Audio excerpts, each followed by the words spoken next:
안녕하세요. 저는 두 인간에게 지독한 배신과 상처를 받았지만 그 사람들과의 일이 인생의 전환점이 되어 새 사람이 됐습니다. 그때가 10년 전에 지금 55살이니 45세 가정 일궈 산 지난 20년 세월이 물거품이 되는 걸 온몸으로 겪었지요. 그런데 연인님들 사연 들으면 누군가에게 핍박받고 모진 고통을 겪고 나동거려져 있으면 반대로 존재도 몰랐던 누군가가 예상치 못한 도움을 주더라고요. 저도 그랬습니다. 이 일을 당하고서야 10길 물속은 알아도 한 길 사람 속 모른다는 말을 실감했는데 내 친구와 남편이 바람난다는 것은 드라마에서나 나올 이야기라고 생각했던 제가 바보였죠. 그런데 사실 이것도 제가 바보에 혼자 믿고 있었던 겁니다. 지금은 법이 바뀌어서 처지였던 사람과 결혼 못하게 됐지만 예전에는 아내가 죽고 조카 돌본다고 들락거리는 처제하고 눈맞아 결혼하는 남자가 참 많았지요. 심지어 아내와 이혼하고 처제하고 살림 차려 사는 사람도 있었고요. 그거 생각하면 그래도 신사 아니냐 하겠지만 제가 여동생이 없으니 또 모를 일이죠. 이제 말이지만 전 남편은 인물도 능력도 그저 그런 평범한 사람이었습니다. 그러나 역시 인물도 능력도 그저 그런 저와 우연히 만나 연애하면서 자신감을 많이 얻었고 많이 밝아졌습니다. 제가 이 사람 길을 엄청 살려줬거든요. 일단 결혼하기로 한 이상 주변 사람과 비교하며 단점을 찾아봤자 내 손해고 무조건 잘났다, 당신이 최고다 칭찬을 하였습니다. 같이 사는 지난 20여년 마찬가지로 조금 마음에 안 드는 것은 입 닫고 넘어가고 뭔가 지나칠 수 없는 문제라면 자존심 상하지 않게 조곤조곤 고운 말로 그러지 말라고 조언했고요. 그러나 신혼 초에 알았다 고치겠다 순순히 답하던 남편은 시간이 갈수록 저를 아래껏 대하듯이 우습게 여기며 말을 안 듣더라고요. 제가 황제처럼 여기면 자기도 저를 황후대우해야 하는데 무술이 대하듯이 하대하고요. 말도 못합니다. 더구나 이 사람 참 못쓰겠구나 한 게 남들 있는 데서는 공처가를 자처합니다.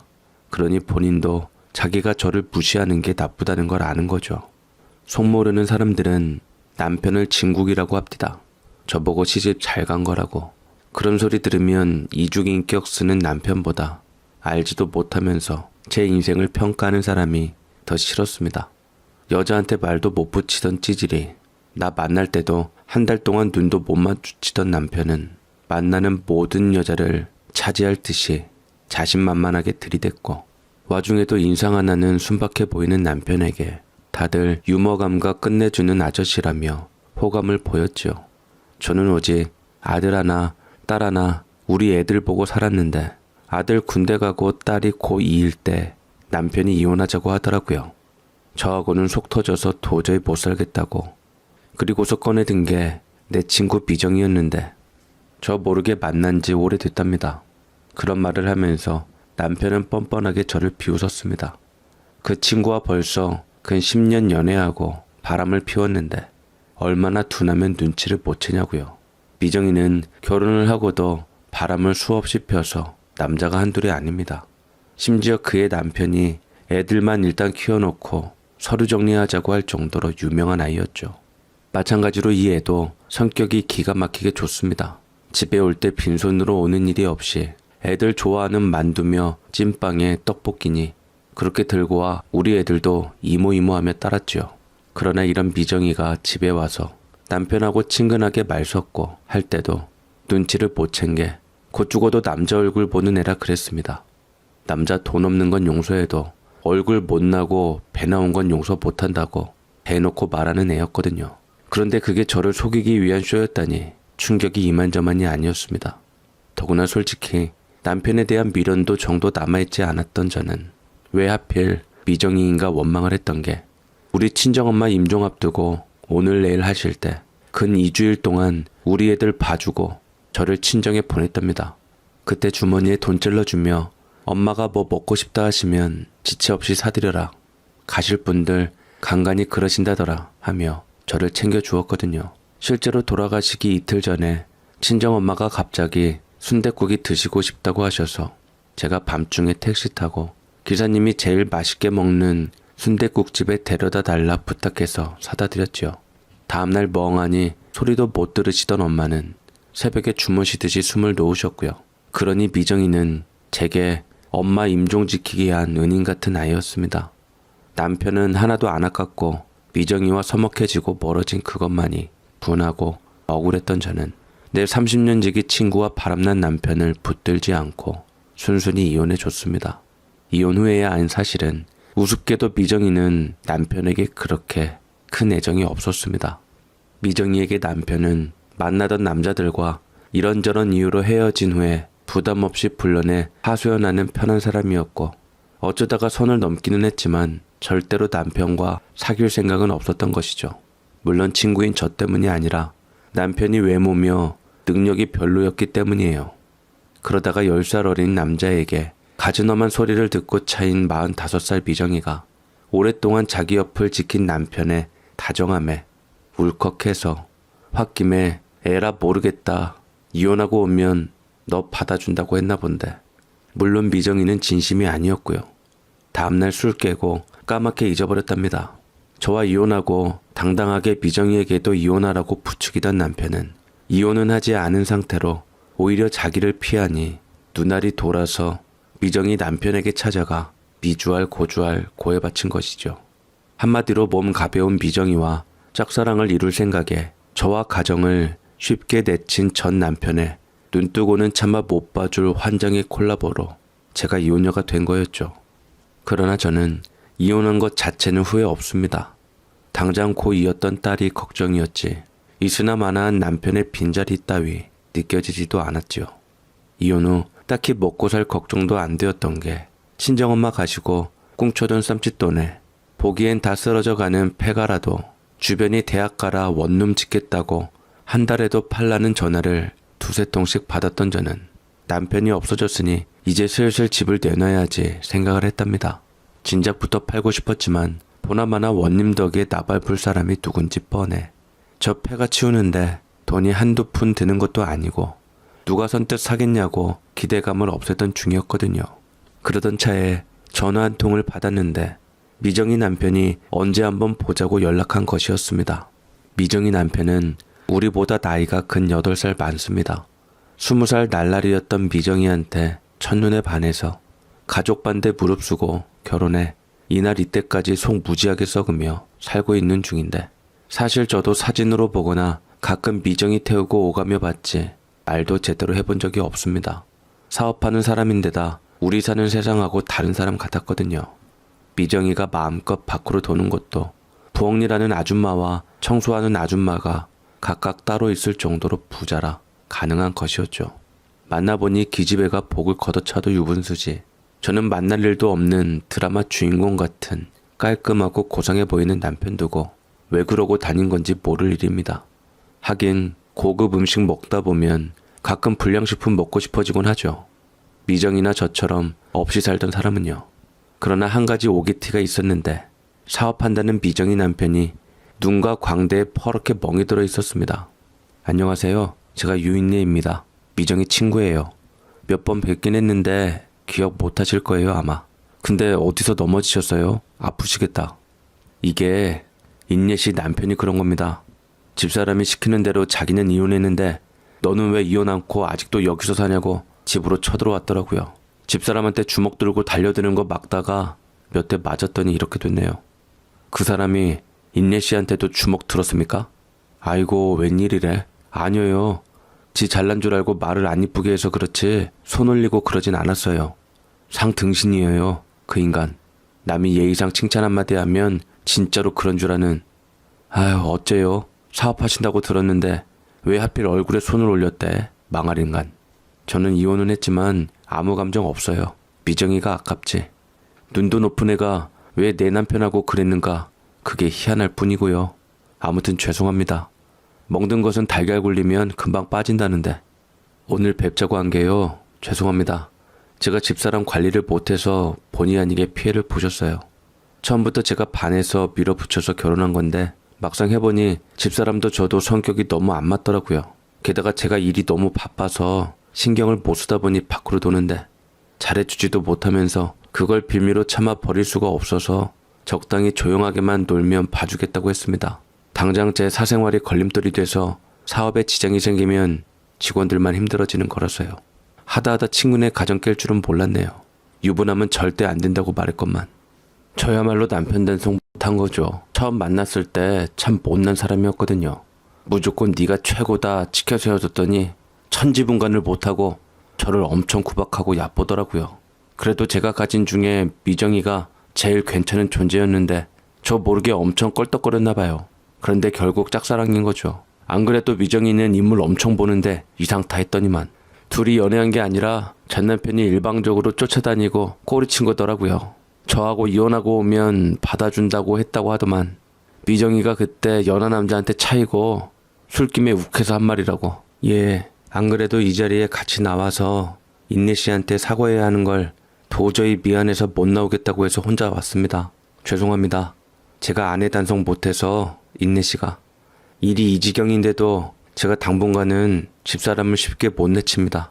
조만간에 새 거래처 뚫으려고 하는데 거기 회장님이 엄청 깐깐해서 오너 가정사를 1순위로 본다 하거든요. 미정이도 이번 일로 충격받아서 일단은 잠잠하게 있긴 한데 그게 얼마나 갈지는 모르겠네요. 아무튼 인예씨, 큰아들은 군대가 있고 딸이 고 일하는데 앞으로 2, 3년 후에는 대학생 둘 학비돼야 하지 않습니까? 제가 금전적으로 뭐라도 도움될 것이 있나 상의해보고 도울까 해서 뵙자고 한 겁니다. 예? 아니 눈이 그러셔가지고 누굴 도와요. 괜찮아요. 저 먹고 살만해요. 친정엄마가 모아준 돈 있고요. 우리 친정집이 보잘것은 없어도 대학교 앞에 바로 붙어 있어서 그 땅 팔고 열심히 일하면 충분히 돼요. 걱정 마세요. 저야말로 남편 관리 잘 못해서 집까지 쫓아가 평지풍파 내고 주먹질까지 하고 죄송하네요. 그 인간을 왜 그냥 보내셨어요? 확 쳐 집어 넣으시지. 지가 농담을 진담으로 알아듣고 일 망쳐놓고 거기가 어디라고 쫓아가서 일을 낸대. 하여간 인간이 기 좀 세워주니 못쓰게 됐네요. 그렇게 또 속없는 미정이가 술 취한 말을 찰떡같이 믿고 새 출발하려고 이혼부터 덜컥한 남편은 낙동강 오래할 신세가 되고 돈 잘 버는 자기 남편 앞에 무릎 꿇고 다시는 밖으로 안 나돌고 조신하게 살겠다는 미정이는 살얼음판 같은 분위기 속에서 저에게 미안한 마음에 뭐라도 해주겠다는 자기 남편 말에 꼼짝도 못하고 뒤로 빠져 있었죠.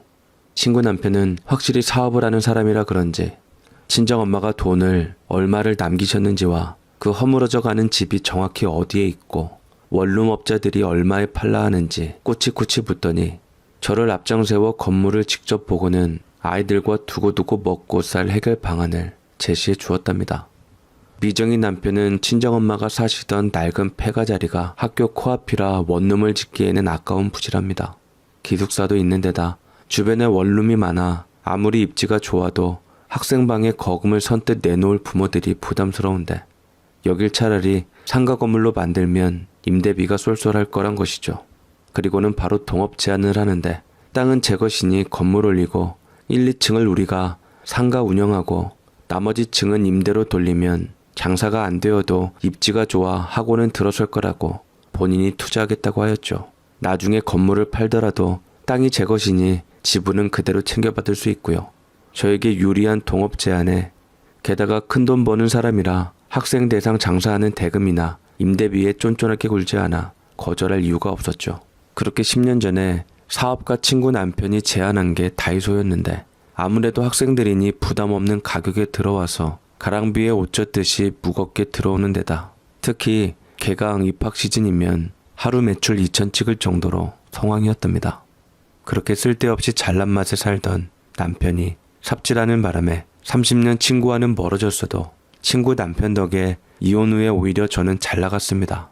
사장이자 점장으로 사람 관리가 힘들어서 그렇지 몸도 그렇게 힘들지 않고 단순 업무나 마찬가지인 프랜차이즈 업무라 스트레스도 그렇게 크지 않았거든요.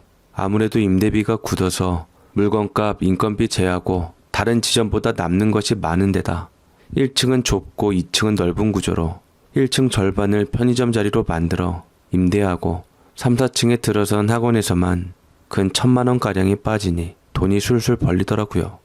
우리 애들도 간간히 아르바이트하고 매장일 돕다 보니 남편의 빈자리 따위 느낄 시간도 없었습니다.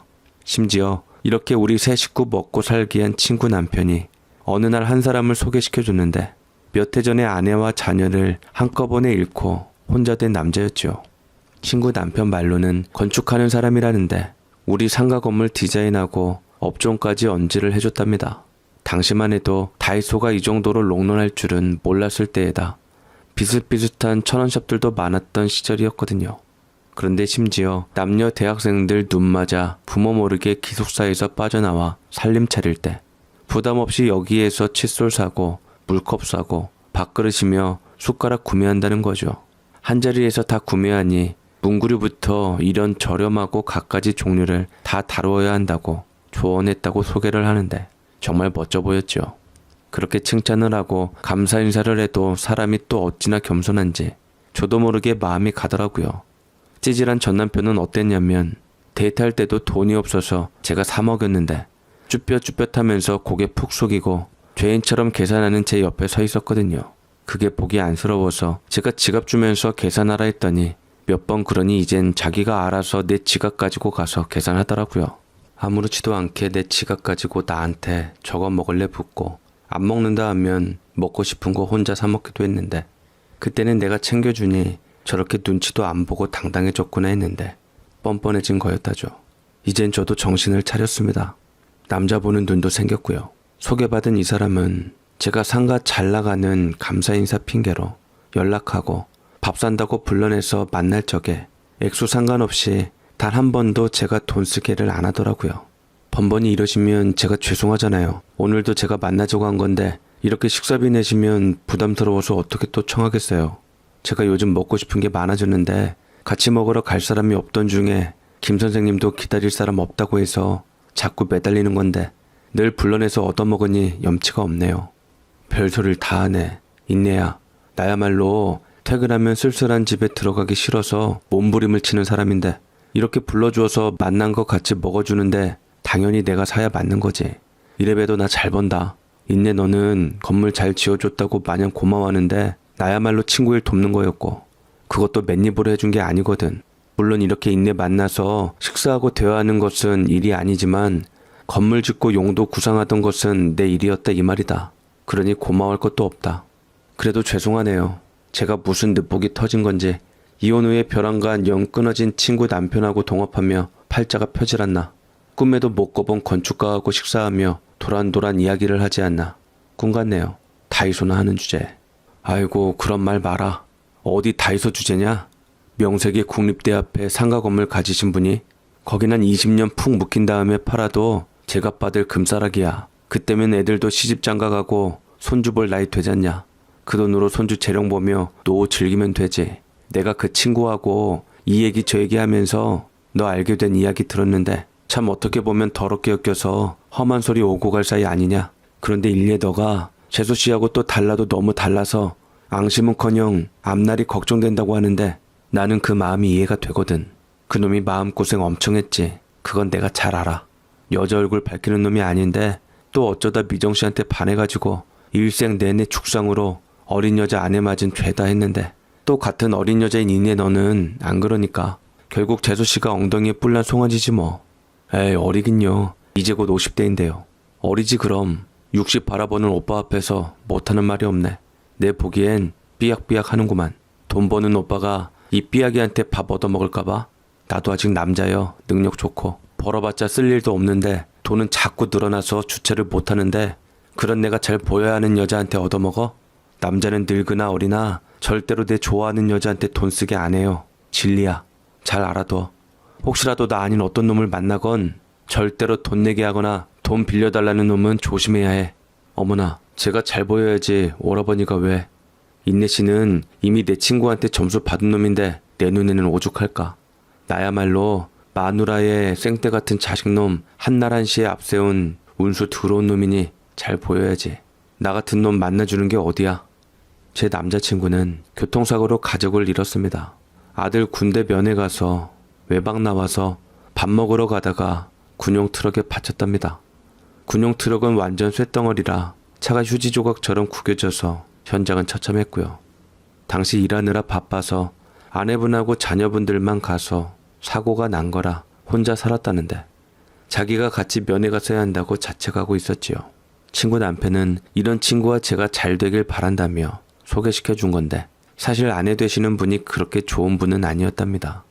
시댁 식구들이라면 치를 떨어서 신혼 초에 형제간에 거의 절연시키다시피 했다는데 시어머니 되시는 분이 아프다는 소리만 듣고도 사내 만에 난리를 부리고 상중에 찾아뵙지도 않았다네요. 결국 아프신 동안에 바쁜 일정에도 혼자 찾아가 아들 노릇하며 최선을 다했지만 애들 보고 싶다는 어머니의 부탁을 끝끝내 들어주질 못했답니다. 고부지간의 일을 내밀하게 알지 못하지만 임종이 가까운 어머니가 손주들 보고 싶어하는 것도 막은 아내에게 정없이 지내다 아들 면회 가자는 말에 어머니 일이 떠오르면서 싫다고 거절했다는데 그 길로 군인인 아들까지 태우고 사고로 가버린 것이죠. 친구 남편은 아내의 친구인 미정이와 놀아나고 말 한마디에 대뜸 저와의 결혼 생활을 정리한 남편이나 친구의 아내나 배우자를 무시한 나쁜 것들이며 우리가 동병상련으로 서로 보듬으며 충분히 친해질 거라고 합니다. 그렇게 돈 잘 버는 남편을 얻어서 시댁에 어머니 용돈 보내드리는 꼴을 못 본 그 여자를 좋아하지 않았다고요. 자연스럽게 찌질한 남편하고는 다른 오빠 같은 남자친구를 사귀며 저는 사업과 인생에 초대박을 치게 되었죠.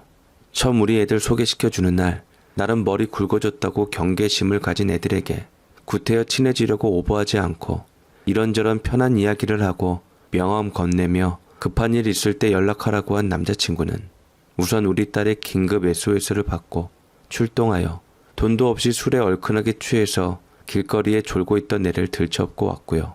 아들놈은 가타부타 말 안 하고 묵묵히 지켜보더니 영화표 2장 끊어주는 곳으로 허락을 했지요. 남편에게 무시당하며 살던 제가 이제 돈도 있겠다 돈 보고 접근하는 남자에게 홀랑 빠진 줄 알았다가 면밀한 검토 끝에 아닌 것을 알아서였죠. 애들에게는 미정이 이모 남편이 소개한 사람이라고 말 안 했습니다. 아버지처럼 미정이에 대한 배신감도 만만찮아서요. 동업하는 분이 미정이 남편이라는 소리에 우리 애들이 처음에 엄청 반대하고 치를 떨었거든요. 딸이 아들보다는 생각이 유연해서 같이 버림받은 입장에서 그럴 수 있겠다 편들어주며 그래도 아주 믿지는 말라고 하던 판에 굳이 말을 해 좋을 것이 없다 싶어서 말을 안 하였습니다. 그러나 앞으로도 이렇게 잔잔하게 살면 오죽 좋겠나. 지난 일이 모두 꿈처럼 느껴질 때 기어이 찌질이는 찌질이 짓을 하고 친구 미정이는 제 무덤을 팠습니다. 이혼하고 근 몇 년 동안 애들에게도 연락 한 통 없던 인간이 안부 전화를 했나 본데 그만 아들놈이 파르르 해가지고 우리 곁에 얼씬도 말라고 자식인 우리들도 그렇지만 엄마도 좋은 남자 생겨서 이제 곧 재혼할 것이니 얼쩡거리지 말라고 한 것이죠. 너 이 자식 아버지가 너희 주려고 돈 벌어 왔는데 전화를 이따위로 받냐 하니 아들이 또 미주알 고주알 엄마 좋은 동업자 만나서 돈도 엄청 벌고 목이 좋아서 건물 임대비만도 엄청나네 어쩌네 해버린 거죠. 그래서 대충 눈치깐 전 남편이 찾아왔더라고요. 무서운 것들이네 이거. 있네 너하고 미정이가 왜 친군가 했더니 똑같은 것들이야. 그래 미정이 그것은 이혼하고 오면 받아준다더니 지 남편 뒤에 숨더니 너는 미정이 남편하고 그러고 있냐? 아 나만 낙동강 오리알 됐네 이거. 니들 짰냐? 나 해치우고 니들 마음대로 눈치 안 보고 살려고 쇼했어? 무슨 소리야? 여기 업장이야. 나가요. 업무방해로 신고하기 전에. 왜? 남편이 마누라 가게 찾아와서 얘기 좀 하겠다는데 누가 뭐래? 이런 것도 모르고 돈 좀 벌어서 가져다 주면 달라질라나 열심히 노가다 해서 벌었구만. 마누라는 사장님네 대학가에서 커다랗게 건물 올려서 새 받아 먹고 있고 이혼하라고 옆구리 콕콕 찌른 것은 다른 어린 것하고 놀고 있고. 에라이 너 미정이 남편하고 동업한다며? 내가 곰곰이 생각해보니까 그것들이 작정한 것 같아. 너는 여기 패가라 살 사람도 없다 했잖아. 근데 미정이 그게 지 남편한테 잃은 거지. 일리에 너한테 괜찮은 땅이 있다고. 그렇게 나 처치하고 정신없이 먹고 살 걱정하는 너한테 접근한 거야. 동업은 무슨. 너 이용당한 거라고. 이용당해? 이용해도 너만큼이나 하겠냐? 꼬라지 불쌍해서 잘났다 축혀 세워주니까 그 알량한 자존심 챙기자마자 한 짓이 나 무시하는 거였지? 그러면서도 밖에서는 소름 돋게 나 챙겨주고 자상한 척 사랑꾼인 척 쇼한 게 너 아냐? 어떻게 하면 다른 여자나 꼬셔볼까 혈안이 돼서는 미정이한테 쉴 수 없이 추파 보내고 남자하고 헤어지면 하소연 들어주면서 헛수작이나 부리고. 아니거든. 미정씨가 분명히 너하고 이혼하고 오면 자기도 늙은 남편하고 헤어지고 같이 산다고 했거든. 웃기고 있네. 술 취해서 한 모양이라고 그런 적 없다더라. 내가 미정이를 모르니? 걔 남자 얼굴 봐. 미정이 남편 너도 봤잖아. 부자라는데 얼마나 부티나고 잘생겼니? 그런 남편을 놔두고 너를? 내가 믿기지 않았는데 네가 이혼하자고 해서 웬 떡이니 하고 이혼한 거야. 아무리 지난 일이라도 말은 바로 해야지. 네가 집에 돈을 제대로 갖다나 줬냐? 바깥일 아냐며 무시나 했지? 그래, 내가 아는 언니네 가게에 식당 다니며 벌어먹인 건 바깥일 아니고 뭔데. 내가 이혼하고 걱정한 건 먹고 살 걱정이 아니라 대학생 2명 학비였어. 나는 진작부터 내가 벌어 살림 살았거든. 이거 왜 이래? 그래, 미정이 그것은 작정하고 나하고 이혼을 조장한 거구만. 나하고 그럴 마음도 없이. 그리고 그 남편은 우리 장모 집에다 동업 어쩌고 하면서 숟가락 얹은 거고. 어디 요것들 두고 봐. 그렇게 또 미정이네에 쫓아가서 난리를 쳤나 본데, 이 미친 자가 또 미정이 남편 2 눈덩이에 또 멍을 들였답니다. 말빨 딸리고 변변하게 자기를 변호할 것이 없으니 할 줄 아는 게 주먹질밖에 없나 봅니다. 당시에 미정이는 집에 없었다는데 바로 남편은 경찰서에 끌려갔고요. 늦게 소식 듣고 자기 남편 찾아갔을 때는 이미 전 남편 통해서 미정이 병이 도진 것을 알고 난 후였습니다. 새치어로 저를 이혼시킨 이후로 자기 남편에게 무릎 꿇고 맹세한 게 다시는 남자 안 만난다는 것이었는데, 사람이 쉽게 변하겠나요? 운동 배운다고 테니스하고 골프를 하는데 코치들하고 놀아나는 걸 역시 미련을 못 버리고 쫓아다니며 집에 연락하겠다 어쩌겠다 으름장 놓는 전 남편에게 시달리다가 애인들에게 말해서 전했답니다. 그래, 흠씬 두들겨 맞고 멍이 가시자마자 무서워서 차마 미정이에게 접근은 못하고 저한테 비벼볼까 하다 잘 산다는 말에 눈이 뒤집혀서 찾아온 거랍니다. 미정이 남편에게 동업은 무슨 동업이냐며 돈 내놓으라고 하면서 주먹을 들었답니다. 그러니 강도죠. 저번에 맞은 것은 그냥 넘어갔지만 이번은 그냥 못 넘어간다고 하길래 그러시라 했습니다. 점잖은 63세 은발의 사업가 눈탱이 밤탱이로 만든 이상 지가 책임질 건 져야죠. 그렇게 전 남편과 친구 미정이는 쪽박을 찼네요. 결과적으로 사람 잘못 만난 죄로 인내시나 저나 피해가 막심하네요. 전 남편분은 이번에는 그냥 못 넘어갑니다. 내 눈에 2번 멍들게 한 죄값 반드시 받아낼 거고요. 물론 우리 집사람도 그냥 넘어갈 수가 없네요. 첩첩삼중이라고 운동 잘 다니는 줄 알았더니만 코치 2라고 놀아나면서 사람 시켜서 그런 짓까지 하고 다닐 줄은 몰랐습니다. 글쎄요, 저 인간이 두서없이 짓거리는 소리라 어디까지 믿어야 할지 모르겠어요. 설마 그랬을라고요. 괜히 가정에 평지풍파 일으키려고 없는 얘기 한 걸 거예요. 술김에 한 말을 진짜로 알아듣는 인간인걸요. 글쎄요, 일단은 확인해 봐야겠지요. 아휴, 제가 못난 만큼 밖에서 풀으라고 한 말이 이런 뜻이 아니었는데 그 여자는 이 나이 먹고도 이러는 거 보면 아닌 모양입니다. 알아서 하겠습니다, 제가. 친구한테도 너무 걱정 말라고 얘기해 주세요. 애들한테도 걱정 말라 하시고요. 남편분에게 죗값 받는 대신 풀어드리기도 할 거니까요. 미정이 남편은 전 남편에게 폭행죄로 벌금형을 받게 하는 동시에 전 남편에게 또 변호사를 선임해서 미정이와 애인을 고소하고 양측으로부터 합의금을 받아내게 했습니다.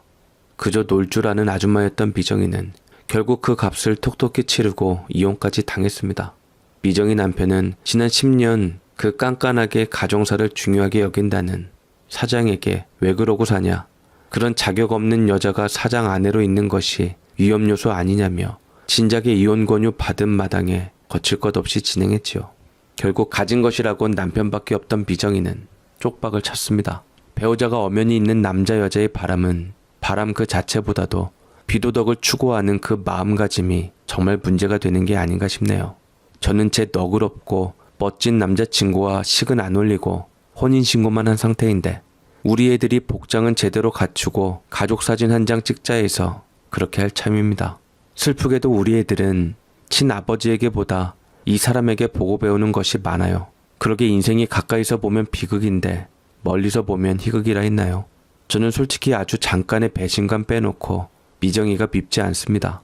물론 저를 도우려고 그런 것은 아니겠지만 미정이 덕에 남편이 바람 잔뜩 들어 이혼을 요구한 덕에 제가 더 좋은 남자 만나게 되었잖아요.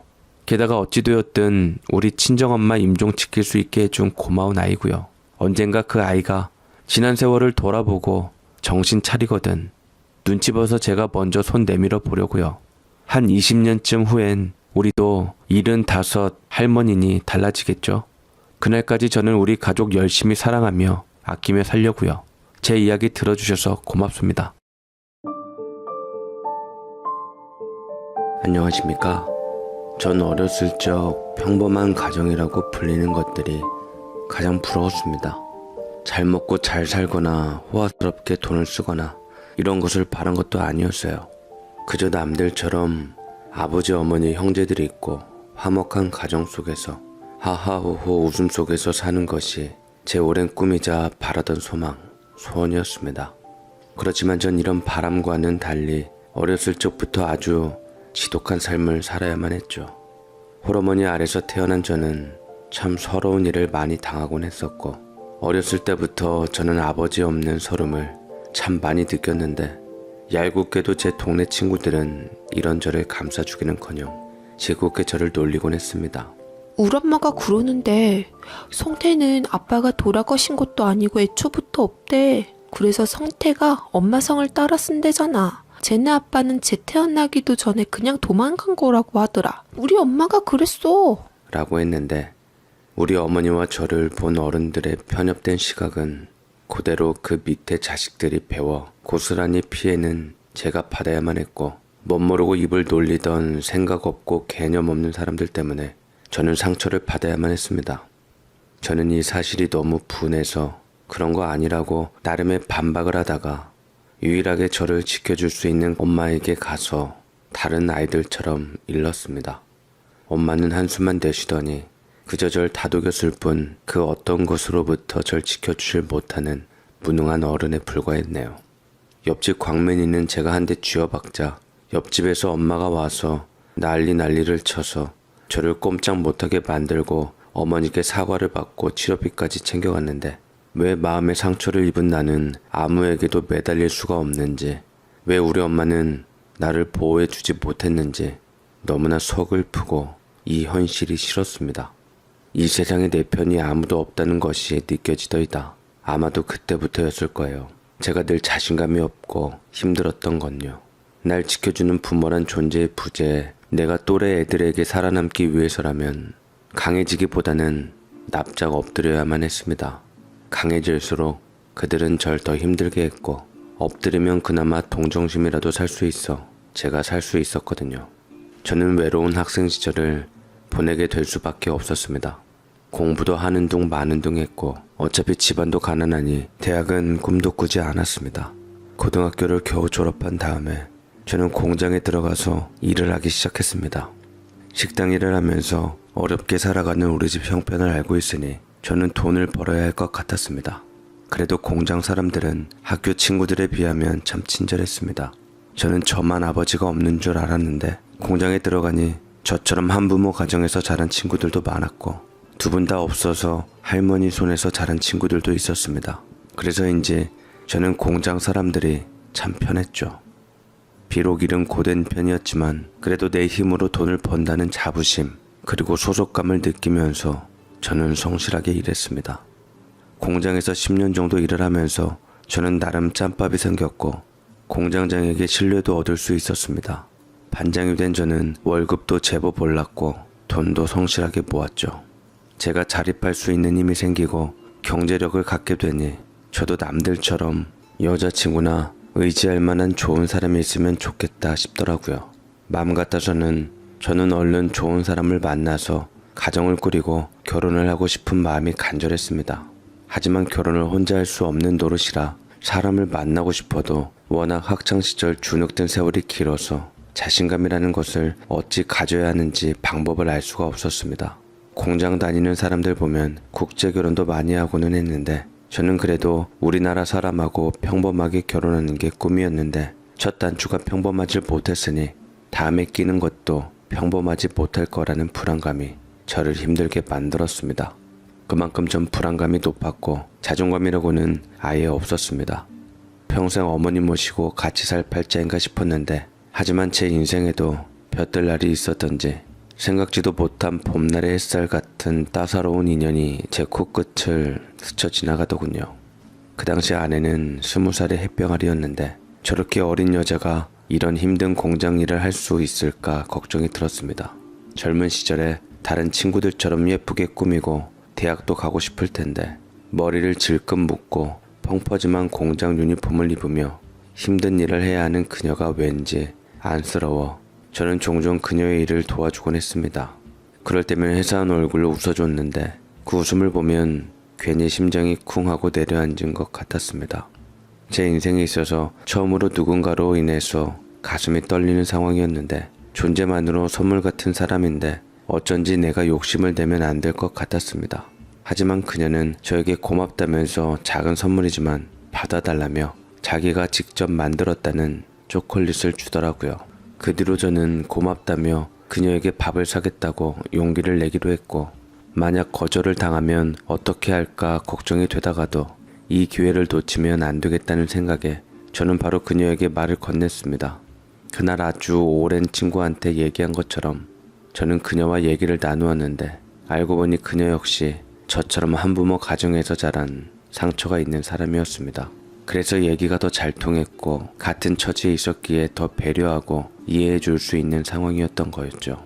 그녀 역시 진솔한 대화를 한 후 제가 싫지 않았던지 그녀와 너무나 예쁘게 만났습니다. 그녀는 얼굴만이 아니라 마음까지 예쁜 사람이었는데 항상 저를 배려해주는 그 마음씨가 너무나 고마웠고 제 인생에 있어 이 여자만큼 나를 사랑해줄 수 있는 사람은 없다는 생각이 들면서 저는 결혼을 하고 싶었습니다. 그녀가 너무 어리기에 지금 당장은 아니라 해도 언젠가 그녀와 꼭 결혼을 하고 싶은 마음이 들었죠. 그런데 언젠가 그녀가 자신은 일찍 결혼을 하고 싶다는 식으로 말을 했고 저는 그게 청혼을 받고 싶다는 말인 줄 알고 분위기 좋은 레스토랑에 가서 그녀에게 청혼을 했습니다. 프로포즈를 하면서 기쁜 얼굴로 그녀를 쳐다보았는데 제 예상과 달리 그녀는 무척이나 걱정스러운 표정을 하고 있는 거였습니다. 오빠, 사실은 내가 지금은 바로 결혼할 수 있는 형편이 안 돼. 저는 그녀가 왜 지금 당장 결혼을 할 수 없다고 하는 것인지 그 이유를 알고 싶었습니다. 사실 만나면 만날수록 너무나 욕심이 나는 그녀였는데 공장에 껄렁한 사람들도 자꾸 그녀를 만나려 했고 저는 그게 싫어서 빨리 결혼을 하고 싶었던 것도 있었거든요. 사실은 우리 아빠를 아직 설득을 못했어. 우리 아빠가 내가 오빠한테 설명했던 것보다 좀 많이 까다로운 분이라서. 저는 다른 건 몰라도 나이 많은 아저씨라면 자신이 있었습니다. 제가 공장에서 일을 하면서 그런 분들을 상대하는 것은 정말 잔뼈가 굵었으니까요. 그렇다면 아버님을 제가 만나보겠다고 호기롭게 말하고 직접 부딪혀 보기로 했는데 제가 어쩌면 그리 용기를 낼 수 있었던 것은 아이러니하게도 한부모에서 자랐기에 자신이 있었는지 모릅니다. 저와 같은 처지였던지라 제가 그 마음을 누구보다 잘 알 것 같아서요. 그래서 자신 있게 그녀의 집에 한우 세트를 들고 찾아가게 되었는데 그녀의 집은 후미지고 구석진 빌라 골목에 있었어요. 아버지께서 한때 사업으로 인해서 많은 빚을 지고 있다고 했는데 그래서인지 집이 그렇게 좋지 않았습니다. 속으로 아버님께 어찌 설득을 해야 할지 머릿속에 할 얘기들이 꽉 차 있었습니다. 제 월급으로 풍족하진 않아도 어느 정도 둘이 먹고 사는 데에는 지장이 없을 것 같았으니 이걸로 일단 밀어붙이고 제가 그녀를 조금이라도 더 편하게 해주고 싶은 것과 사랑하고 아끼는 마음을 예비 사위로서 어필하고 싶었죠. 그런데 문이 딱 열리자마자 장인어른 되시는 분이 모습을 드러내는데 제가 씩씩하고 반갑게 인사를 했음에도 불구하고 떨떠름하니 반기시기는커녕 오히려 적대적인 눈으로 저를 바라봤습니다. 그래도 저는 최대한 좋은 모습을 보여드리고 싶어서 크게 인사를 했는데도 별 반응을 보이지 않으셨던 터라 괜히 민망해질 것 같았죠. 장인어른과 마주했는데 긴장감이 감돌고 제가 조심스럽게 한우 세트를 내밀며 웃는 얼굴에 침 뱉으려 심정으로 배실배실 쪼개고 비위를 맞춰드렸습니다. 아버님, 성훈이 얘기 듣기를 한우 좋아하신대서 한우 세트를 좀 사왔습니다. 장인어른은 제가 가져온 툭불 한우 세트를 물끄러미 바라보더니만 이내 한우 세트를 제 손에서 빼앗아 버리시고는 획 공중으로 던져버리셨습니다. 애꿎은 한우만 공중부양을 하고 샅샅이 팩이 흐트러지고야 말았죠. 최고급 한우로 사와서 점수 좀 따려 했더니만 뭐 때문에 눈밖에 난 건지 이미 게임은 아웃인 것만 같았습니다. 그 증거로 다정다감한 말 대신 불장군 저리 가라 거센 호통부터 쩌렁쩌렁하게 치시더라고요. 이놈이 이까짓 한우로 내가 성원이를 줄 것 같냐? 어디 뭐 변변치도 않은 놈이 내 딸을 감히 넘보려고. 갑작스러운 공격에 제일 안절부절하지 못했던 것은 성은이었습니다. 하지만 저는 이 정도 공격은 이미 예상을 했었기에 그 다음 작전으로 제 서글픈 주특기인 털속 무릎을 꿇고 납작 엎드리는 것이었죠. 제가 변변치 않은 놈이긴 하지만 그래도 성은이에게 정말 잘해줄 자신이 있습니다. 결혼하고 싶습니다. 허락해 주십시오. 누구 맘대로 결혼이야? 절대 안 되니까 당장 나가. 성은이 말을 허락했던 건 감히 어떤 공장 다니는 고얀 놈이 우리 딸을 넘보고 있는지 쌍판떼기 한번 구경할까 싶어서였지. 그 이상의 의미는 아니었다. 생김새만 맨들맨들 해가지고선 넌 인상부터 탈락이야 임마. 저는 그렇게 생김새가 맨들맨들하다는 가짜는 이유로 탈락을 당했고 첫 만남부터 문전박대를 당해야 했습니다. 아무리 부모라지만 말도 안 되는 부친의 억측에 참다 못한 그녀가 아무리 그래도 이렇게 사람을 막 대해도 되는 거냐고 따져 물었는데 아버님께서는 아주 아무렇지도 않게 말씀하셨습니다. 내가 너 키우느라 들어간 돈이 얼마인 줄 알아? 사업 망하기 전까지 금이에 오기야 공주님처럼 키워서 어렸을 적부터 온갖 예체능은 다 시켜주고 무용하고 싶다 해서 돈 다 쏟아붓고 유학까지 보내줬는데 한 5억은 내게 줄 생각하고 널 데려가야지. 네가 내 말을 정 안 듣고 마음에 안 드는 놈 데려왔으면 본전 때문에라도 장사라도 해야겠다 이거야. 내가 너 못된 계모 들어오면 구박받을까봐 싶어서 네 인생 불쌍해서 재혼도 생각 안 하고 니들만 바라보고 살아왔다. 그런데 너야말로 애비인 내 가슴에 대못 받고 저런 자격도 없는 녀석을 데려왔는데 나한테 무슨 처사를 바라는 거냐? 네가 배웅망덕하게 애비를 떠나는 막대 먹은 일을 할 거 아니면 저 녀석과 헤어지던지 아니면 저 녀석한테 5억을 받아내서 결혼을 하던지 둘 중 하나 선택해라. 그녀의 아버지는 노발대발을 하며 본심을 드러내었고 성은이는 자신의 아버지의 인품이 부끄럽다는 듯 그대로 문 밖으로 흐느끼며 나가버렸습니다. 저 역시 그녀의 돌발 행동에 중간에서 어쩌질 못하다가 꾸벅 인사를 하고는 뒤쫓아갔는데 그녀가 가로등 아래에서 펑펑 울고 있더라고요. 너도 나만큼이나 부모 도움 못 받고 자랐구나 싶어 더 안쓰러웠고 동질감이 생겨 지켜주고 싶은 마음이 컸습니다. 얘기를 들어보니 아버지의 얘기대로 사업이 흥할 때는 공주님처럼 원하는 것 다 들어주며 애지중지 키웠는데 사업 망하고 어머니와 이혼하게 되면서 아버지가 날로 성격이 괴팍해지며 돈 문제로 힘들게 했다 합니다. 중학교 때부터 발레로 유학을 갔다가 집안이 어려워져 일반 고등학교로 오게 된 그녀는 생계에 뛰어들기 위해 아르바이트를 했는데 아르바이트비를 받아 아버지한테 드릴 때마다 방금 제게 했던 내가 널 어떻게 키웠는데 멘트로 아내에게 부담을 주면서 돈을 앗아가는 자책감에서 벗어나기 위해 합리화를 하셨다고 하시더라고요. 어른이 돼서 공장에 취직한 뒤에도 당연히 월급을 가져갔다는데 딱 30만 원만 용돈으로 주고 나머지 금액은 자기가 관리를 하겠다고 하면서 가져간 것이었습니다. 결혼을 하면 그때서야 다 모은 통장으로 주겠다고 하면서 말이죠. 아버지에게 제대로 된 반항 한번 하지 못하는 유순한 그녀는 아버지가 하라는 대로 할 수밖에 없었습니다.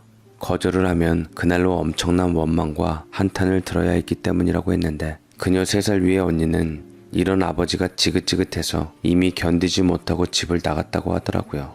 성은이의 언니는 빨리 탈출을 하라고 했지만 그녀는 차마 아버지의 말을 거역할 수 없었다고 합니다. 아무리 어렸을 때 돈을 많이 들여 자식을 키웠다고 하더라도 어떻게 부모가 돼서 이제와 그 대가를 요구할 수 있는지 키워준 값으로 5억은 내놓고 가라는 아버님의 논리는 아무리 생각해봐도 도통 이해가 가지 않았습니다. 그렇다고 성은이는 마음씨도 착하고 아버지를 이해가 안 되면서도 불쌍하게 여기는 부분이 있어 도저히 효녀 심청이 뺨치는 그녀의 소심한 반항이 전부일 뿐 언니처럼 아버지를 등지고 갈 성품은 절대로 못 되었죠. 그렇다면 이 순간에서 제가 결혼을 할 방법은 5억을 내놓는 것 뿐이었는데 제가 5억이란 큰돈이 있을 리 만무하지 않습니까? 어디 하늘에서 뚝하고 5억이 떨어질 것도 아니고 이대로 성은이와 헤어지면 어쩌나 마음을 졸이고 입술이 바짝바짝 말라갔습니다. 일단 해보는 데까지 해보겠다 싶은 저는 몇 번이나 장인어른을 찾아갔습니다. 술을 좋아하신다고 하셔서 양주도 사가지고 들어갔고 낚시 가는 것을 좋아한다고 차를 몰아서 아버님을 태운 뒤에 같이 낚시를 가기도 했죠. 제가 할 수 있는 일이라고는 아버님을 왕으로 모시면서 다 했어요. 거친 성품에 일일이 비위 맞춰가며 공장 일을 하면서 얼마 없는 휴일을 아버님 만나는 데 했으니 피곤하기도 했지만 결혼만 할 수 있다면 이 정도는 얼마든지 견딜 수 있었습니다. 웃긴 것은 처음에 반대를 하면서도 하나하나 다 받아드시더니 제가 납작 엎드리며 자존감을 팍팍 세워드리고 아버님으로 깍듯이 모시니 지성이면 감천이라고 어느 순간 거하게 취해서는 결혼 허락을 해주시긴 하더라고요. 너 나한테 하는 거 보니까 우리 딸에게도 참 잘하긴 하겠더라. 내가 설마 진짜로 너한테 5억을 받으려고 그 얘기를 했겠냐? 그냥 엄포를 주고 네가 결혼하려고 험한 장애물을 넘을 수 있는 녀석인가 아닌가 본 거지. 의지도 대단하고 정신도 똑바로 박혀있고 어른들도 잘 공경하고 배운 거 없는 와중에서도 삶에 진짜 필요한 것들만 쏙쏙들이 잘 배웠다. 그거 믿고 내가 5억 안 받고 내 딸 주는 거야 임마. 그러니까 너 앞으로 올 성은이한테 잘하고 나한테도 잘해. 안 그럼 당장 이혼시킬 거야. 알겠어? 허락해 주려면 기분 좋게 허락해 줄 것이지. 찝찝한 여운을 꼭 남기고는 저는 겨우 허락을 받을 수 있었습니다. 성은이와 전 이제 됐다 싶어 룰루랄라 가벼운 마음으로 본격적으로 결혼 준비를 하려고 하니 또 한 번 난관에 부딪히고 말았죠. 그녀의 월급을 아버님께서 모아서 관리를 하신다고 했는데 그 금액이 몽땅 없어진 것이었습니다. 그동안 모아온 결혼자금을 달라는 말에 장인어른은 노발대발하며 소리쳤죠. 그동안 내가 키워준 값은 갚고 가야지. 5억 내놓고 가라는 것도 못했는데 이 정도는 애비가 당연히 가져갈 수 있는 거 아니냐? 얘기를 듣고 할 말을 잃을 수밖에 없었습니다. 그래도 결혼 허락을 해주었을 때는 좋은 분일 수도 있다는 생각이 들었건만 끝까지 자기 입속을 챙기는 것을 보고 정이 뚝 떨어지더라고요. 그녀는 돈 한 푼 못 가져가고 결혼을 하게 생겼다며 눈물을 펑펑 흘렸습니다. 하지만 저는 괜찮다고 너만 있으면 된다고 말하면서 그녀를 달랬습니다. 제 급여는 점점 오르고 있었고 어머니께서도 많지는 않아도 결혼을 할 때 보태서 쓰라며 저에게 돈을 주셨습니다. 그 돈으로 저는 작은 아파트를 마련해서 신혼생활을 하게 됐습니다. 저는 결혼만 하면 다 되는 줄 알았는데 정작 아버님께서는 이제부터 시작인 것 같았더랬죠. 제가 성은이와 결혼을 한 이후에도 심심하면 저를 불러다가 이것저것 시키며 막노동을 시켰는데 처음에는 어느 정도 맞춰드렸지만 새벽 일찍 일을 가야 하는 저는 굉장히 고단했습니다. 그래서 적당히 거절을 했건만 아버님께서는 그럴 때마다 크게 역정을 내시곤 했더랬죠. 좋게 봐줄래야 좋게 봐줄 수 없다고 하면서 말이에요. 9번 잘해줘봤자 한 번 실수하면 못된 사람이 된다는 말을 저는 실감할 수 있었습니다. 아내는 그런 아버지를 그냥 무시하라고 했지만 저는 그래도 아버님인데 차마 무시를 할 수는 없어서 제가 할 도리는 다 했는데 결정적으로 장인과 어그러지는 사건이 일어나고야 만 것이었죠. 아무리 생각해봐도 이건 장인어른이 크게 실수를 하신 것이 분명했는데 바로 제 어머니를 탓하며 모욕적인 언사를 한 것이 문제가 된 것이었습니다. 저에 대한 말은 참을 수 있어도 저는 어머니와 연관지어 말하는 것은 용서할 수 없었습니다. 장인어른께서는 제가 피치 못할 사정으로 못 만나 뵙거나 청을 거절하는 날에는 툭하면 제 어머니가 절 잘못 키웠다고 말씀하시는데 제가 더 이상 참지 못하고 벌떡 일어나서 그게 대체 무슨 뜻이냐고 반박을 하자 적잖이 당황을 하신 것 같았습니다. 얼굴도 보지 못한 처형이 왜 장인과 손절했는지 알 것만 같았죠. 더 이상 저에게 연락하지 말라는 식으로 장인어른에게 말했고 그 이후로 장인어른은 아내에게 틈만 나면 연락을 하면서 제 흉을 보시며 이혼까지 종용했는데 그러던 때에 어느 날은 아예 작정하고 얼큰하게 취한 채로 저희 집을 방문해서 대뜸 청첩장을 한 장 내밀더라고요. 성은이 언니 성주 알지? 우리 성주가 이번에 결혼을 하는데 의사 선생님이야. 의사 선생님 정도는 돼야 내 사위 자격을 얻을 수 있지. 그러더니 얼마나 대단한 의사인지를 저에게 마구 자랑하시는 거였습니다. 아내의 말에 의하면 처형은 결혼 상대에 대해서 거의 아버지에게 말을 하지 않았다고 했는데 그저 의사라는 정보만 듣고 이렇게 자랑을 하시는 거였죠. 마치 저를 약올리듯이 의사 사위가 얼마나 잘났는지에 대해서 일장 설명을 하셨습니다. 처형은 원래 계속 아버님과 완전하게 연을 끊으려고 했지만 결혼을 하게 되면서 어쩔 수 없이 가족이 필요한 것 같아 연락을 했다고 했습니다. 처형이 하는 행동을 보니 아주 때에 따라 입속에 움직이는 것이 장인어른의 딸이 분명하다는 생각이 들었죠. 우리 아내는 그에 비해 멋모르고 순한 사람이었습니다. 얼마 후 처형의 남편 되실 분이 집으로 인사를 온다고 했기 때문에 저는 아내와 함께 시간을 내서 장인어른 댁에 갔습니다. 이미 집에는 처형과 형님이 같이 계셨는데 형님의 얼굴을 처음 봤는데 첫인상이 무척이나 좋고 낯이 익더라고요. 순간 처형과 아내가 형님과 제 얼굴을 번갈아 쳐다보더니 놀라워하면서 황당하다는데 웃기 시작했습니다. 아무리 우리가 자매라지만 너무 취향 비슷한 거 아니야? 세상에, 제부랑 우리 남편이랑 참 많이 닮았네. 스타일링이 좀 달라서 그렇지 조금만 비슷하게 하더라도 누가 보면 쌍둥이 형제인 줄 알 것 같아. 세상에, 기가 막히다 진짜. 어디 우리 하늘 같은 의사 사위와 아무개 별 볼 일 없는 저 녀석과 닮을 수가 있어? 그런 쓸데없는 말 하지 마라. 우리 의사 사위 심상할라. 옛날로 치면 딱 봐도 우리 의사 사위는 용포를 입은 용안의상이고 저 녀석은 빗자루질만 하는 돌쇠상인데 어딜 감히 비교를 하려 들어? 장인어른은 말끝마다 의사사위 하면서 저를 우습게 여기며 손을 내주었습니다. 말로만 이렇게 한 게 아니라 저에게 하는 것과 형님에게 하는 것이 너무나 차이가 났고 장인어른이 입을 터는 걸 들어보니 형님은 의사인데다가 집도 부자고 아무튼 알지도 못하는 것들을 이러쿵저러쿵 얘기하는데 암튼 나보다 잘났다 이거고 제 길을 꺾으려는 것 같았죠. 둘째 딸 성은이 이 녀석은 뭐 결혼도 꼭 지같이 해서 말이야. 둘째 사위는 집안도 별 볼 일 없고 여러모로 볼 게 하나도 없어. 나야 사업 잘못해서 애엄마가 잘못되었지만 그 애시당초 아버지 그림자라고는 구경도 못했지 않은가? 장인어르신, 사실은 저도 할머니 아래서 컸습니다. 그리고 아버지는 제가 어렸을 적에 돌아가셨고요. 그런 거로 사람을 평가하시면 나중에 후회하실 수도 있습니다. 저 그리고 동서 닮았다는 말 하나도 기분 나쁘지 않아요.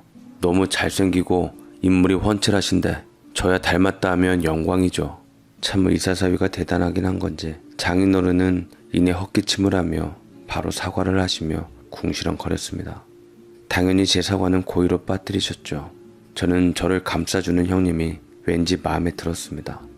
동갑내기라고 하지만 제가 동서인데도 꼬박꼬박 존댓말까지 써주시는데 인품까지 훌륭한 분이시구나 하면서 감격스러웠습니다.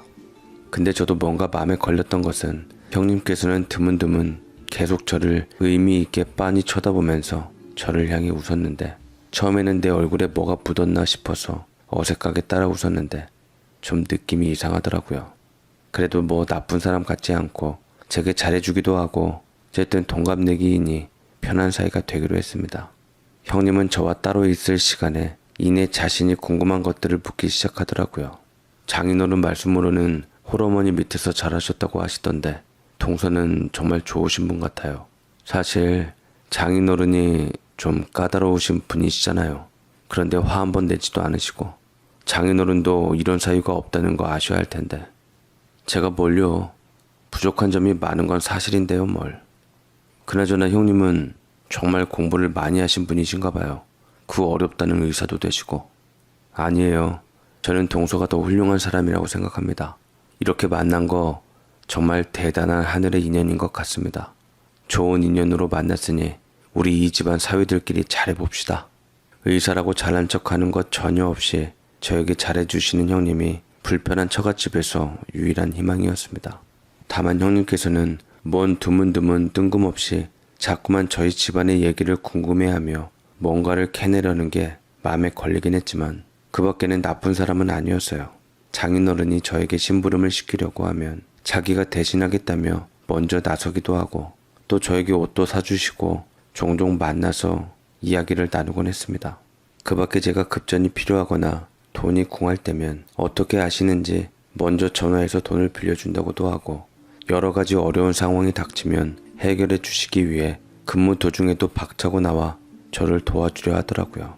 저는 이렇게 저에게 호감을 가지면서 호의적으로 대해주시는 것이 뭔가 고마우면서도 이유가 궁금하기도 하고 그것이 가끔 제게 캐내려고 하는 저희 집안 얘기와 뭔가 연관이 있나 상상을 하기도 했습니다. 왜 옛날에 TV나 이런 데 보면 우리 윗조상들이 은혜를 베풀었는데 후손이 배로 갚아 살림살이 폈다는 얘기도 가끔씩 나오니 혹시나 저도 은혜 베푼 조상님 덕을 보는가 싶어 도움 준 것도 고마우니 제가 거하게 식사 쏘겠다는 말로 불러내어 속에 있는 얘기를 들어보기 위해 단도직입적으로 나서봤습니다. 형님이 평소 워낙 인자하시고 사람 좋은 분이시라는 것은 알겠지만 가만 보면 그냥 저를 동서 이상으로 잘해주시는 것 같아요. 사실 제가 워낙에 살아온 인생이 거칠다 보니 이렇게까지 저에게 호감을 가지면서 해주는 사람은 거의 본 적이 없거든요. 형님처럼 이렇게 잘나신 분이 이렇게 저에게 잘해주시는 게 왜 그런지 그게 궁금하더라고요. 혹시 저희 집안하고 무슨 연관이 있으신 건지, 저희 어머니 쪽하고 관계가 있으신 분인지 여쭙고 싶네요.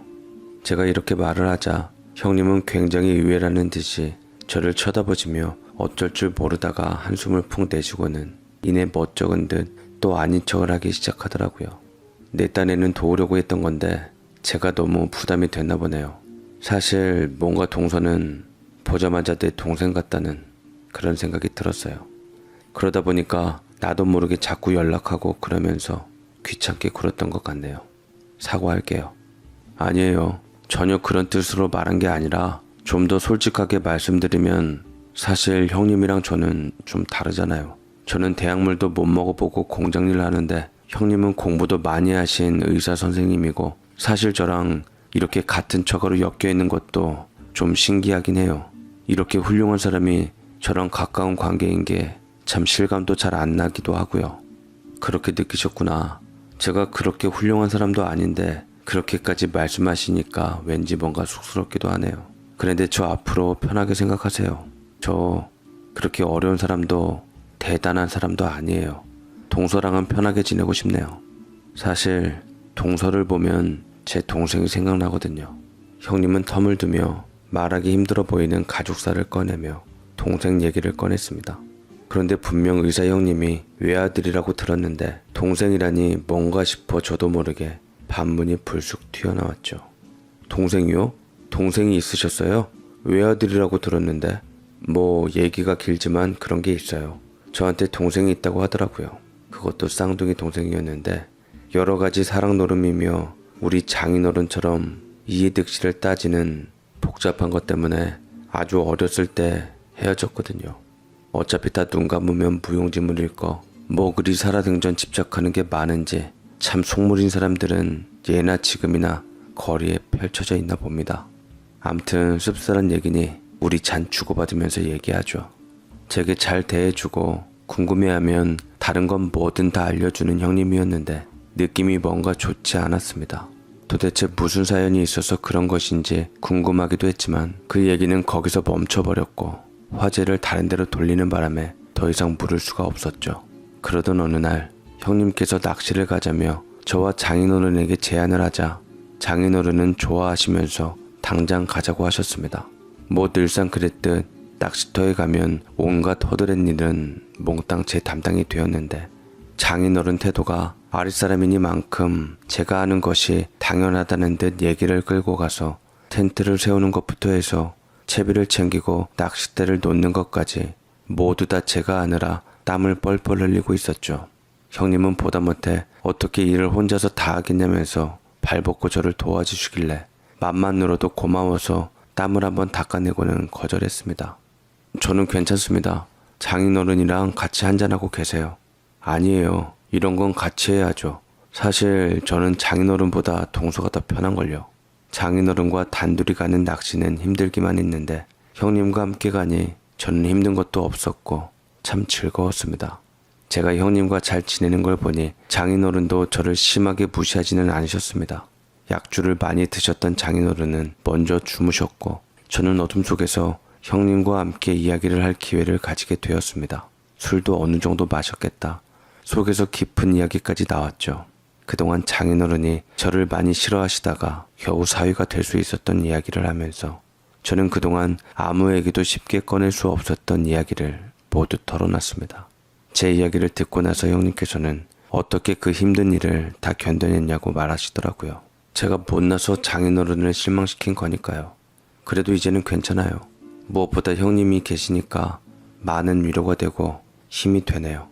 그래도 장인어른을 원망하진 않습니다. 다 제가 부족해서 그런 거죠 뭘. 저 같아도 사실 저 같은 사위는 얻고 싶지 않았을 것 같거든요. 형님처럼 훌륭한 사람이면 몰라도. 장인어른 정말 해도 너무하시네요. 말끝마다 동서에게 뭐라 하실 때마다 제 마음이 너무 안 좋고 불편합니다. 사실 따지고 보면 저도 그렇게 좋은 집안에서 태어난 건 아닌데 저도 사실은 그런 게 좀 있네요. 형님께서는 또 뭔가 숨기고 있는 듯이 말했습니다. 아, 이런 거 정말 답답하고 싫은데 자꾸 이 사람은 왜 자꾸 떡밥만 던지고 속에 있는 얘기를 안 하는지 모르겠더라고요. 이게 유일하게 형님에게 가지는 불만이었습니다. 자꾸 이렇게 나오니 제 딴에도 오기가 생겨서 그 이야기를 꼭 듣고 싶다는 생각이 들었고 감질나기도 하고 도저히 답답함에 참을 수가 없어 알코올 기운을 빌려 대체 무슨 얘기를 하시려고 하기에 저만 보면 그렇게 뜸을 들이고 막상 얘기를 꺼내면 감추면서 제 속을 뒤틀리냐고 확 내지르자 고요한 낚시터에서 형님은 침묵의 늪속에서 한참 동안이나 헤매었습니다. 제가 확 토라지니 형님도 더 이상 뒤로 미룰 수가 없었던지 드디어 제가 듣고 싶은 얘기를 본격적으로 터놓기 시작했습니다. 사실 저는 친어머니가 안 계세요. 어려서부터 어머니 얼굴을 본 적도 없고 아버지 손에서 자랐거든요. 그러다가 3살 때쯤 돼서 할머니 손에 크게 됐어요. 아버지가 갑작스러운 교통사고로 돌아가셨거든요. 아버지는 결혼도 하지 않은 채 저를 키웠던 거라고 했는데 아버지께서는 반대하는 결혼을 하려고 하셨더라고요. 아버지께서는 의사셨고 한 식당에서 일하던 아가씨와 눈이 맞아 연애를 하다 아이를 갖게 된 것을 알게 돼서 결혼 허락을 받으려고 했지만 허락을 받지 못했어요. 할머니께서 2사람 결혼을 시키느니 차라리 양잿물을 마시겠다고 하시면서 죽는 신용까지 하시니 효자 아버지께서는 2손 2발 다 들고 무릎을 꿇었죠. 할머니는 혼자의 몸으로 아들 하나 의사 만들고 건사하기 위해서 시장바닥에서 고군분투하신 분이시라 그런지 보통 성격이 아니라더라고요. 그렇게 키운 아들이 식당 일이나 하는 새파랗게 어린 여자와 결혼을 하겠다고 하니 눈이 뒤집어지고 난리가 났고 그 여자가 배가 잔뜩 부른 상태인 걸 보고도 아랑곳 않으셨다고 합니다. 아버지는 자신을 희생하면서 키워주신 어머니가 우선이었고 어머니랑은 안타깝지만 그 길로 헤어지셨다고 하더라고요. 솔직히 좀 쇼킹하기는 했습니다. 형님이 덤덤하게 하시는 말씀은 말 그대로 제 예상과는 빗나가기도 했고 평범하진 않았기에 생각에 잠기게 했죠. 다만 얘기 중에 어디가 저와 연관이 있다고 하는 것인지 저는 도통 이해가 가지 않았는데 한국 사람 말은 끝까지 들어봐야 한다고 형님의 말씀은 이어졌습니다. 그런데 저희 어머니가 임신했던 건 참 얄궂게도 쌍둥이였다고 하더라고요. 여자 혼자 몸으로 하나 키우기도 쉽지가 않은데 쌍둥이라니. 어머니가 얼마나 막막하셨겠어요. 어찌됐든 혼자 몸으로 결국 아이를 낳게 되긴 했는데 할머니께서는 아들 결혼은 시킬 수 없지만 그래도 손잡힐 줄이 있다고 하니 몹시 욕심이 나셨던 모양이긴 하더라고요. 근데 쌍둥이가 하나는 건강이 있는데 하나가 약해서 피실거리니 건강한 한 명만 데려가겠다고 한 탓에 건강한 한 명이었던 저는 할머니 손에서 자라게 된 거였고 선천적으로 약하게 태어난 동생은 어머니에게서 자랐다고 하더라고요. 근데 할머니가 욕심부려서 죄받고 아버지도 자신의 아이 가진 여자 버린 게 다 하늘의 벌로 다가왔던지 아버지 결혼식 올리고 신혼여행 때 사고로 돌아가시게 되었다고 하더라고요. 그게 저 3살 때쯤이었는데 할머니 아들 잃고 땅을 치고 통곡하다가 결국 저 하나 보시고 사실만 굳게 되시고 그렇게 교육시켜 주셨고 저까지 아버지 뒤이어 의사 만드신 후 5년 전에 돌아가셨어요. 돌아가시기 전에 재산이며 조건이며 그런 거 다 무의미하다며 할머니께서는 제 부모님을 억지로 떼어놓은 것을 많이 후회하셨고 저에게 기회가 된다면 친어머니를 찾아보라는 말을 남기시곤 돌아가셨는데 지금에 와서 어머니와 잃어버린 쌍둥이 동생을 찾자니 아무리 많은 돈을 들여 사람을 시켜 찾는다고 해도 서울에서 김서방 찾기처럼 쉽지가 않네요. 이거였나 싶었습니다. 다 들어보니 불우한 가족사였는데 참으로 형님의 얼굴은 막막해 보였고 진정으로 잃어버린 쌍둥이 동생과 어머니를 그리워하는 것 같았습니다. 그때까지만 해도 못 모르고 잃어버린 가족 찾는 게 결코 쉬운 일은 아닌지라 내가 도와야 하나 싶었지만 막상 저 역시 현실 속에서 장인어른 뒷감당하랴 마누라 등살에 공장일 하랴 정신이 없던 터라 쉽게 입 밖에 못 꺼내고 있었는데 형님은 주춤거리더니만 이내 거울을 보여주고 자신과 한번 다시 비교를 하며 말을 잇더라고요. 우리 꽤 닮지 않았어요? 동서가 이런 이야기 들으면 어떤 생각을 할지 모르겠지만 사실 나는 동서랑 내가 헤어진 형제가 아닐까 하는 그런 생각이 들어요. 동서 생일이 2월이라고 했죠. 사실 제가 아버지에게 넘겨졌을 때 어머니에게 제대로 된 이야기를 못 들으셔서 제 생일이 언제인지 자세히 알지는 못해요. 어머니께서 동생이 건강해지기 시작하면서 황급히 이사를 가셨다고 했거든요. 아마 거기에 계속 남아있으면 그나마 하나 남은 아들도 빼앗길지도 모른다는 생각을 하셨나 봐요. 그런데 내 생일도 동서 생일도 2월이고 우리 동갑이잖아요. 그리고 동서도 홀어머니 밑에서 자랐다고 하고 사람을 시켜서 알아보니 동서가 제 동생일 수도 있는 사람 중 한 명이라고 나오기도 했고 그것도 그렇고 사실 나는 동서가 내 동생일지도 모른다고 생각했던 게 아무리 봐도 동서와 내가 닮았다는 게 제일 큰 증거 같아요.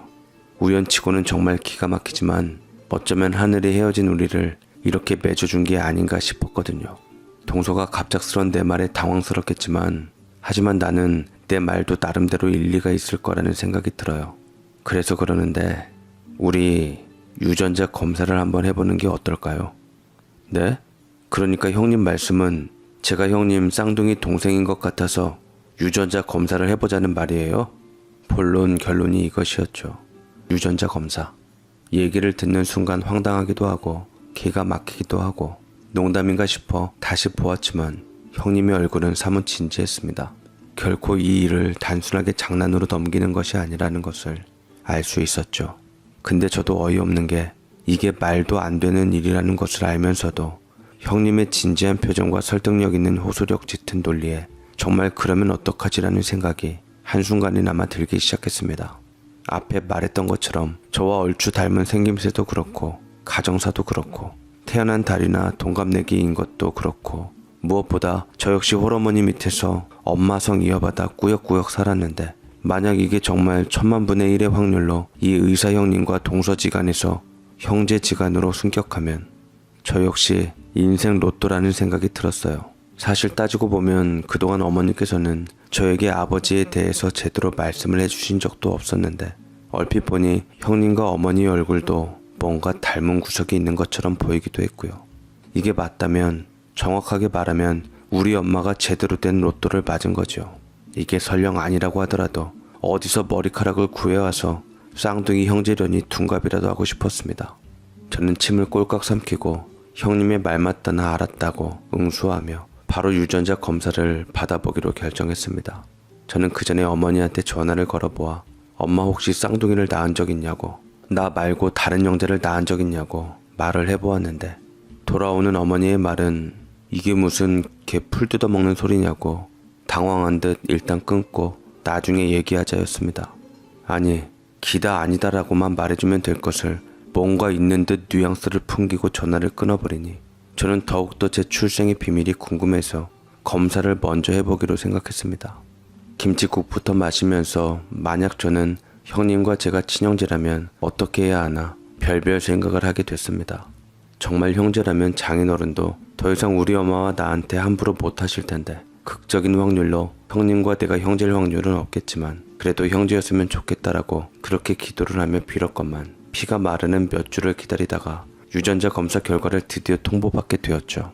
저는 떨리는 마음으로 형님과 함께 봉투를 열었는데 결혼 허락을 받기 위해 장인어른을 처음으로 찾아갔을 때보다도 더 떨리는 것 같았습니다.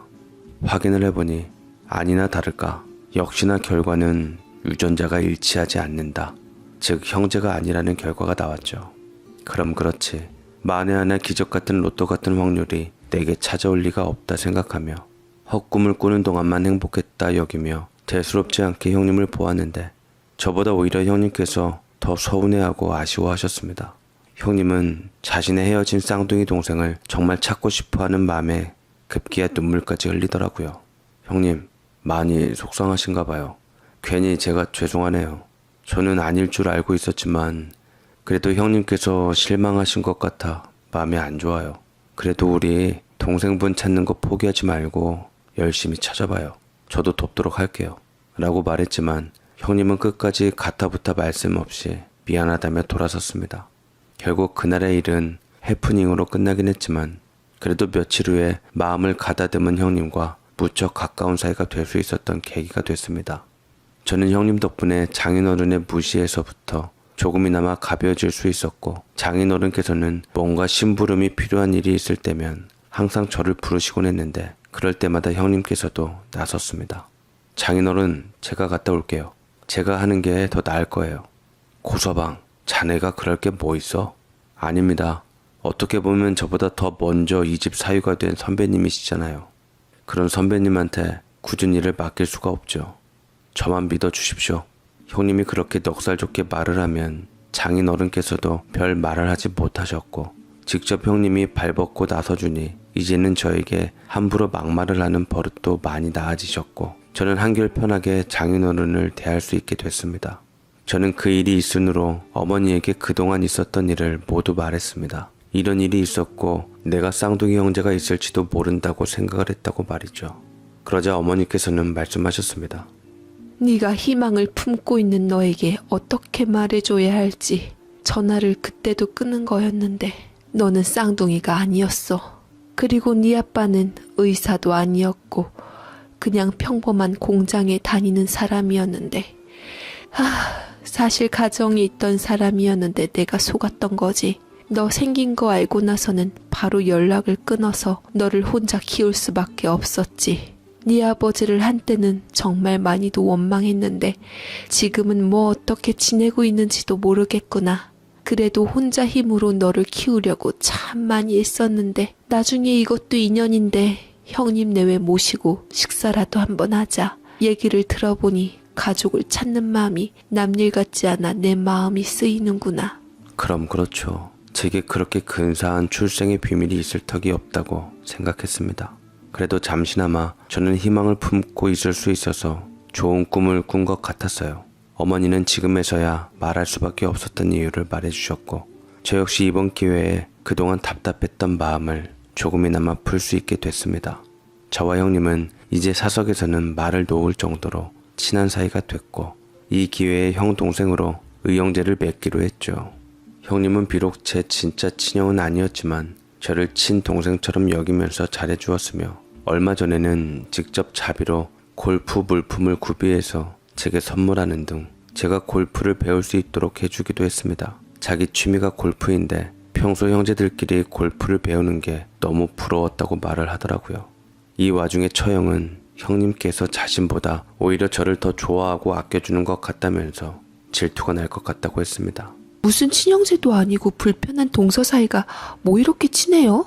원래 남자들 처가 식구들 다 불편해하지 않나? 그런 이야기를 들으면 형님이나 저나 그저 웃을 뿐이었습니다. 장인어른은 이렇게 짧은 시간 내에 너무나 친해진 저와 형님의 관계를 보고 이게 무슨 일인가 궁금하셨던 것 같았지만, 형님은 아무런 일도 없었다고 하면서 장인을 더욱더 궁금하게 만들었습니다.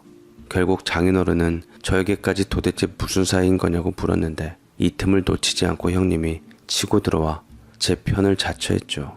마치 누가 동생 쥐어박으면 화나서 나서주는 든든한 형처럼 말입니다. 아니, 니네가 뭐 직업이 맞기를 하냐, 고양이 같기를 하냐? 그런 것도 아니면서 무슨 한 배에서 태어난 것처럼 그렇게 가까운 거야? 장인어른, 형님 동서하는 사이면 친형제나 다름없죠. 같은 장인어른을 모시고 있지 않습니까? 그러니까 장인어른도 동서 은근히 무시하는 거 그거 그만하세요. 저도 다 알고 있었습니다. 저는 우리 장인어른 인품 좋으신 분이라고 생각했는데 그런 모습 보이시면 참 기분이 좋지가 않아요. 동서가 착하니까 그동안 장인어른께 많이 맞춰드린 겁니다. 저한테 동서는 제 동생이나 다름없는 사이인데 장인어른께서 그렇게 대하시면 제가 많이 섭섭합니다. 형님이 이렇게 말하니 장인어른께서는 저를 노려보기만 했고, 그 뒤로는 저에게 함부로 하지 못하시고 뭔가 쩔쩔매는 게 보였는데, 그 뒤로는 아주 편하게 장인어른을 뵐 수 있었습니다. 저는 꼭 형님의 가족들을 찾아드리고 싶었습니다. 하지만 형님의 친어머니와 친동생을 찾는 것은 쉽지 않았고, 어쩌면 다른 나라로 이민을 갔을지도 모르는 일이었죠. 하지만 형님께서는 결코 찾는 것을 포기하지 않겠다고 했습니다.